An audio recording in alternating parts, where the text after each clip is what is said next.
Welcome to Education Matters, presented by the Public School Forum of North Carolina. I'm your host, Dr. Marianne Wolf. This week, we're joined by some outstanding educators, the 2025-26 North Carolina Wells Fargo Regional Principals of the Year. They've been recognized for their strong leadership and commitment to student success, and today they'll share some insight on how they're striving to lead learning environments that prepare students for life. You are in for a treat. We are so pleased today to be joined by Dr. John Lassiter from Northeast Hertford Grammar School and Perquimans County School, Kelly Withrow, Battleground Elementary School and Lincoln County Schools, Dr. Laura Bailey, Scotland High School and Scotland County Schools, Dr. Jessica LaBrose Anthony from Davenport A+ Elementary School and Caldwell County Schools, Dr. Jake E. Wilson from Mountain Island Charter School in Mount Holly, North Carolina, and Jason Johnson, Orange County High School and Orange County Public Schools. Welcome to each of you. Many times, I think you all probably wish people knew more about your schools or understood a little bit more about what goes on inside your schools. And I wonder, Laura, if you could share a little bit about what you wish people on the outside knew that is happening every day. I think, there's just, and Scotland High School is a little unique. We went through a very tumultuous time in our district back a few years ago. So I've only been the principal here for 2 years. When I got here, I think I had right at 28 vacancies. We are currently right now, for the most part, fully staffed. I mean, I have a couple of teachers leaving for retirement at the end of the year, but for the most part, we're fully staffed now. And I think that just is a matter of, finding people who love children and who are going to invest in children. I just wish that people outside knew the work that goes into not only our jobs as principals, but the jobs that teachers do, and that teachers have so many roles every day. It's not just being a classroom teacher. And, one thing that is I've kind of talked about quite frequently lately is just the violence, not in our school building, because we've kind of, turned the corner there. That was a problem a few years ago, but we've kind of turned that corner, and our students are responding well to the expectations that we have of them. But the violence in the community, I think this year at this point, not May right now, but I have had 2 students shot in May, in the month of May, both within a span of a week. And I think February is the only month that I haven't lost a student. And most of those are due to gun violence in our community.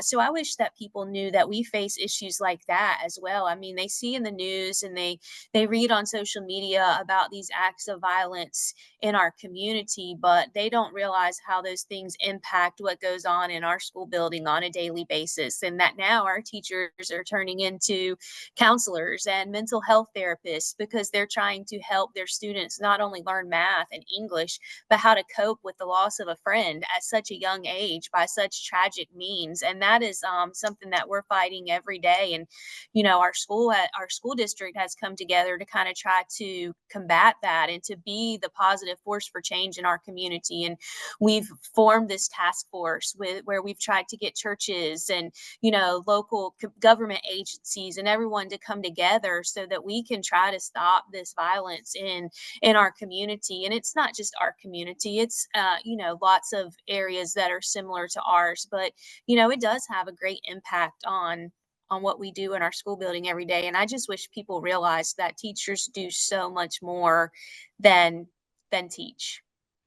Thank you, Laura, for sharing that. And I think it's so helpful to hear that from your high school perspective too. And I appreciate that because we don't always think about that deep connection, right? And what schools do to support, even if it's things that don't happen in the schools themselves. Jessica, I wonder if you'd like to share what you wish people know about from the elementary perspective.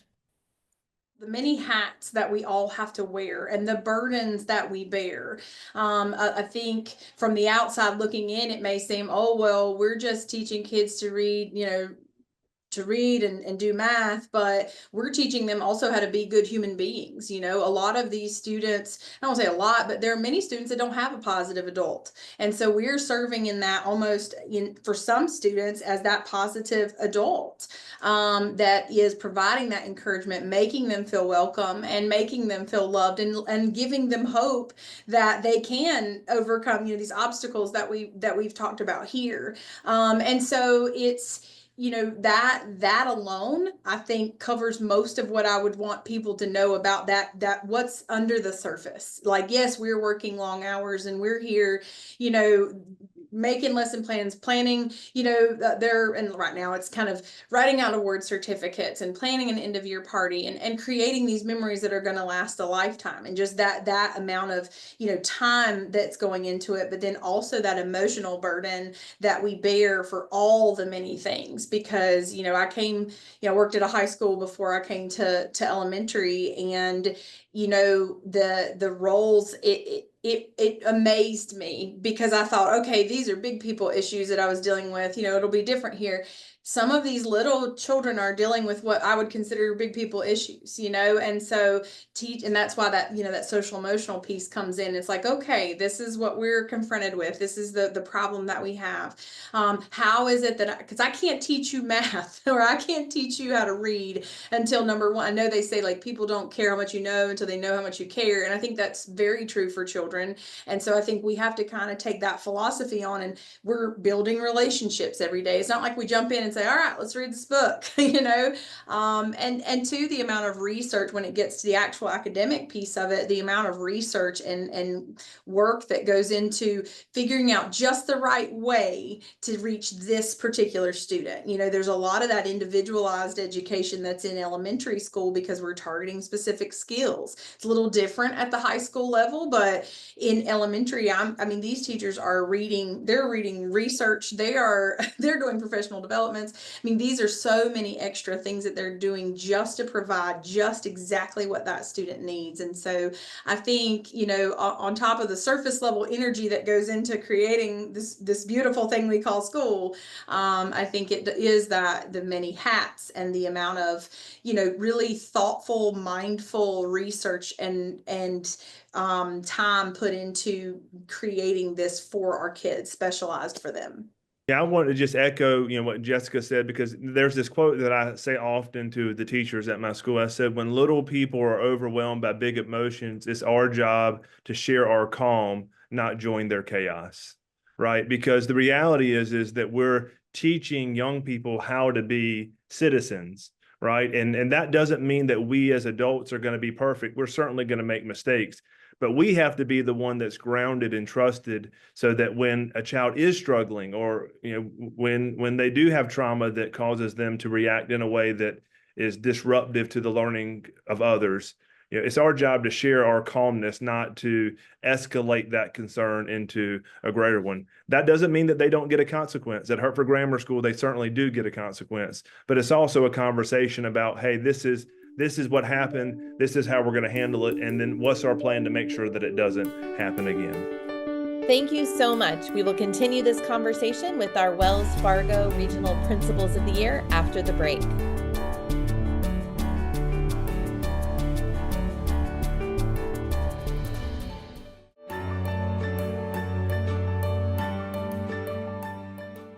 Welcome back. We are so pleased to continue this conversation with our North Carolina Regional Principals of the Year.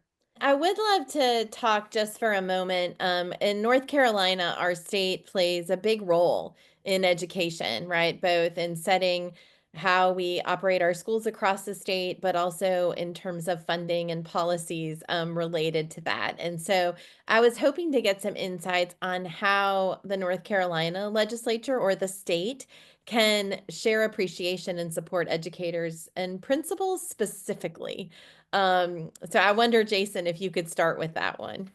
The way they can show appreciation for principals in particular, or just educators in general, stop sending our funds to the private schools, right? I want them, and this kind of piggybacks on the last two questions that we discussed. Like, I really want them to understand, by design, when this country was first set up, it was never intended for Black kids and white kids to sit in the same classroom. So public schools, we're doing the impossible. It was never intended for Black teachers, white teachers, Hispanic teachers from different backgrounds to be working together.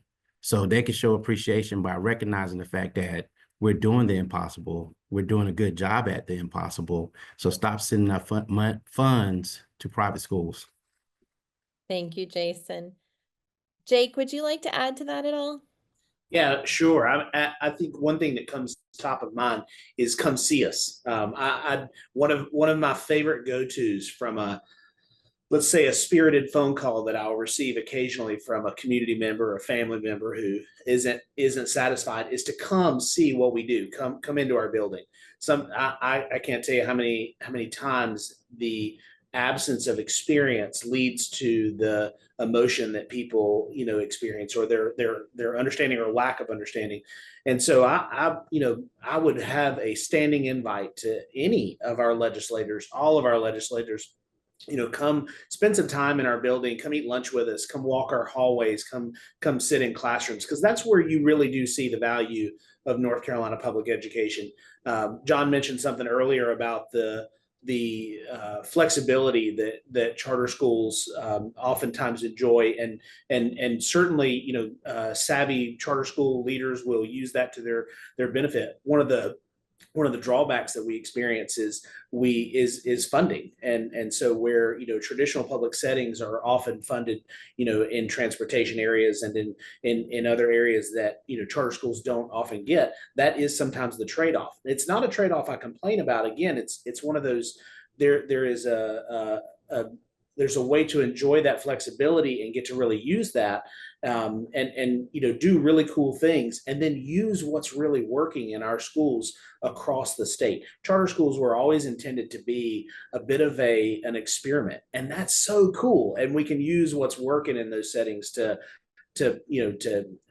make our broader state more successful. But I think at the end of the day, those legislatures who are say that they're supportive of our schools, I believe them, but I want to see them there. I want to see them in our hallways and in our classrooms, because I think that there is no lobbyist that is going to replace the experience someone would have in my building. Yeah, and I'd like to add to that, because he referenced the conversation we had earlier. I 100% agree with Drake. I've enjoyed getting to know him through this process. I think it would open the line of communication between traditional public schools and charter public schools if the flexibility that one experienced the other did, right? We could collaborate more if we were operating from the same foundation, right? And so I believe in my heart that anybody who's in education in North Carolina right now is doing it for the right reasons, because there's been so many reasons to leave over the past 5 to 10 years. And so if you're choosing to invest into the future of children, you have the heart to do that. So I would love for there to be opportunities for that conversation and innovation to spill over from my school to Jake's, or from Jake's school to mine. And I think having similar flexibilities would open that conversation at a higher level. I will offer one specific way, Dr. Wolf. We've advocated to do things like reduce the AP allotment. I was shocked to find out that legislation said that you needed 985 students in order to qualify for a full-time AP. I mean, 1,000 students. How in the world is one principal, one person, supposed to protect, to keep safe, to guide instruction, to do observations, to implement things outlined in the Parents' Bill of Rights, to meet timetables and responding to the parents, and all of these legislative expectations, but you don't get a full-time AP until you get 985 students?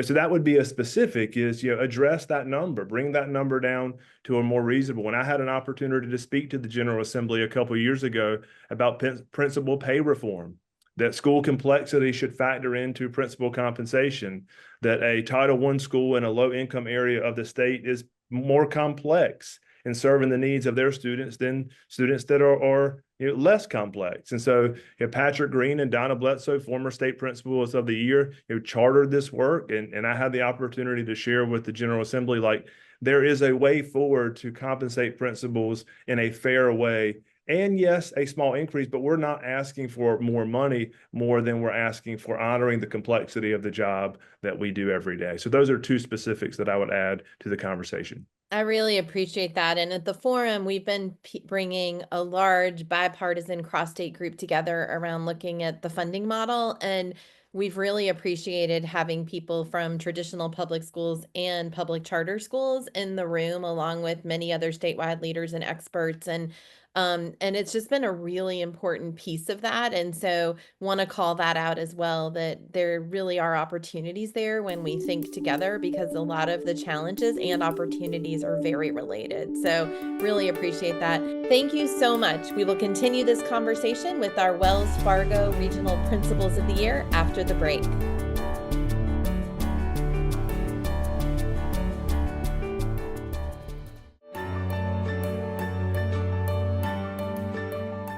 Welcome back. We are so pleased to continue this conversation with our North Carolina Regional Principals of the Year.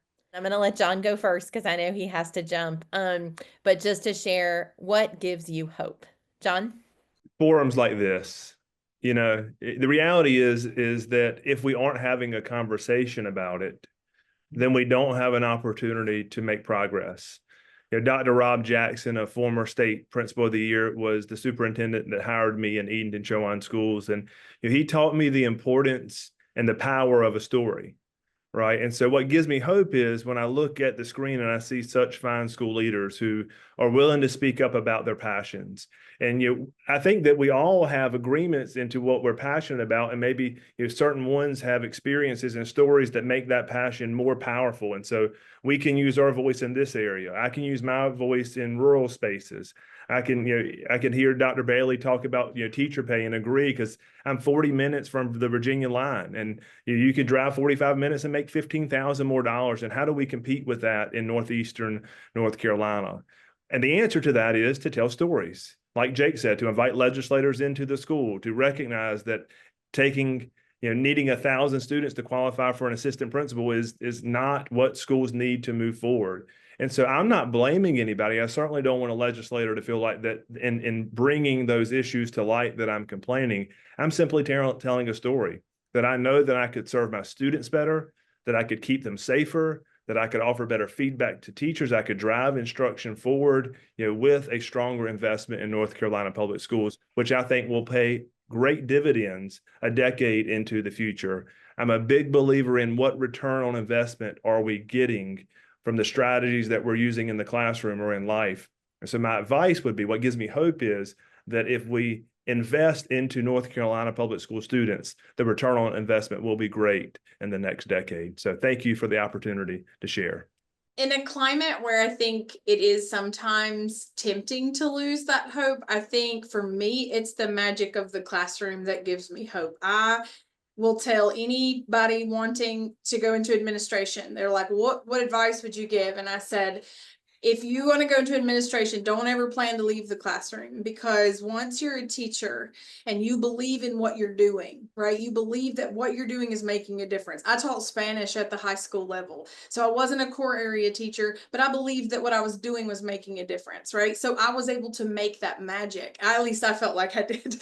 But now I get to be front row to these elementary school teachers and previously high school teachers who also have that same spark and who really thrived on seeing students light that spark, right? And so I think there are times of the year that are more stressful than others, and times you're like, oh my goodness, I don't.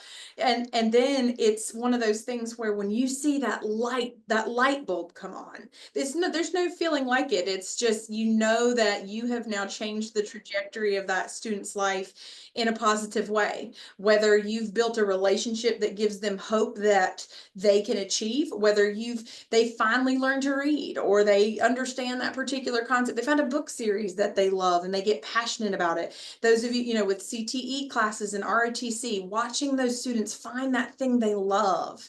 And teachers have that power in their hands. And I think that's one of the most beautiful things. And even on the most stressful days, that's what continues to give me hope and believe. I still believe that what we're doing, I 100% believe what we're doing is making a difference. And that to me that's what it is for me. What gives me hope are just my current students. My current students and really this current generation, like they're freedom fighters. I really have a lot of respect for this generation, especially the generation of our students of color, because when I was growing up, we was taught to code switch, but this generation is not going to code switch. They're gonna appear as themselves and authentically as themselves. I have a passion for these. Well, I have a love for these students, just watching them support other students that don't look like them, and they're always fighting for what's right. I feel great about this current population of students because I know they're gonna always try to do what's right for our future in this country. I think what gives me hope is there's educators out there who lead with heart, and I think that is such an imperative quality to have. I said whether it be teachers or principals or support staff, there's people that show up with passion, even in the face of challenges and burnout. They show up every day to make decisions based on what's best for children. And so I think that's it, that there's people still out there that they're not doing it for a paycheck. They're not doing it to be recognized, but they're doing it truly to do what's best by kids.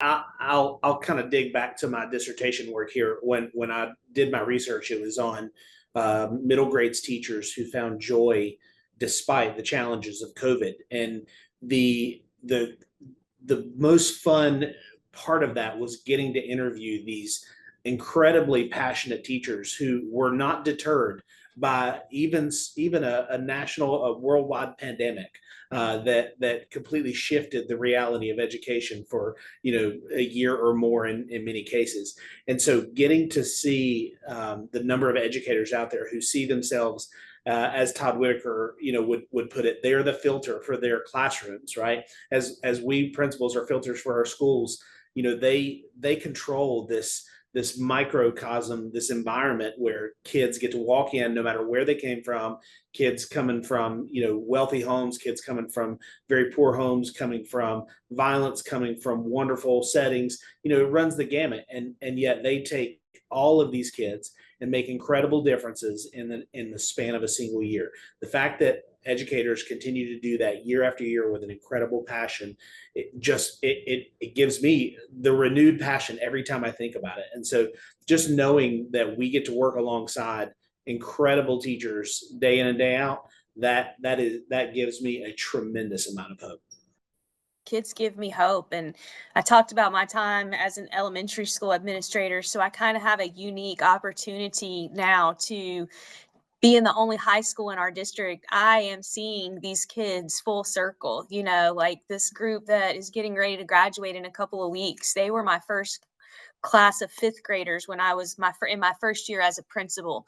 And so, getting to give them their little promotion certificate in fifth grade, but now getting to give them their diplomas and just really watching them grow and mature. And even, some of the things, like I have athletes who I said, man, I'm really surprised because I would have never thought that this kid would go to college to play sports, because they didn't, I didn't see that in them in the elementary school level, but just seeing them and their resilience and, just knowing that I talked about all the hats that teachers wear, but we really have no idea what baggage our kids come to school with every day and the things that they're overcoming. And so to see them coming to school every day with a positive attitude most of the time and a smile on their face, it just gives me hope in our future. It gives me hope in society. And, I love watching them pursue those passions and dreams. And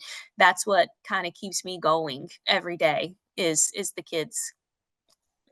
Well, as I said, I'm so grateful that North Carolina and North Carolina's kids have each of you working and fighting every day to make sure kids and educators have what they need. And just know that you are very appreciated, and we're so happy to share your insights, your ideas, and what gives you hope. So thank you so much for joining us. Thank you for taking time with us to learn and think about education. That's all for today, and we'll see you next week.